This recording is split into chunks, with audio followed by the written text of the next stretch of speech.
வணக்கம் ஃப்ரெண்ட். நல்லா இருக்கீங்களா? இந்த சந்தோஷமான நாள்ல ஒரு வசனம் கேட்கலாமா? ஏசாயா 30:21. நீங்கள் வலதுபுறமாய் சாயும்போதும், இடதுபுறமாய் சாயும்போதும் வழி இதுவே, இதிலே நடவுங்கள் என்று உங்களுக்கு பின்னாலே சொல்லும் வார்த்தையை உங்கள் காதுகள் கேட்கும். ஆமென். ஆமாப்பா.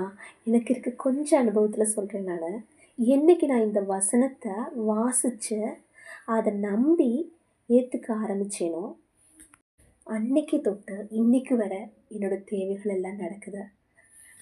நான் தனியா தான் என்னுடைய தேவைகள் எல்லாம் நான் சமாளிக்கிறேன் நானு. ஆனா, எனக்கு துணைக்கு யாருமே இல்ல, உதவிக்கு யாருமே இல்லன்னு ஒரு நாளும் நான் கவலைப்பட்டது கிடையாது. கர்த்தர் என் கூட இருக்காரு. என்ன வழி நடத்துவாரு அப்படின்னு சொல்லி சந்தோஷமா என்னுடைய பிரச்சனைகள நான் எதிர்கொள்வேன். இன்னைக்கு இந்த வசனத்த கேட்கிற நீங்களும் எனக்கு யாருமே இல்லன்னு நினைக்காம உங்கள வழிநடத்த இயேசப்பா இருக்காங்க. நம்பிக்கையோட இருங்க. வணக்கம் ஃப்ரெண்ட். நல்லா இருக்கீங்களா? இந்த சந்தோஷமான நாள்ல ஒரு வசனம் கேட்கலாமா? ஏசாயா 30:21.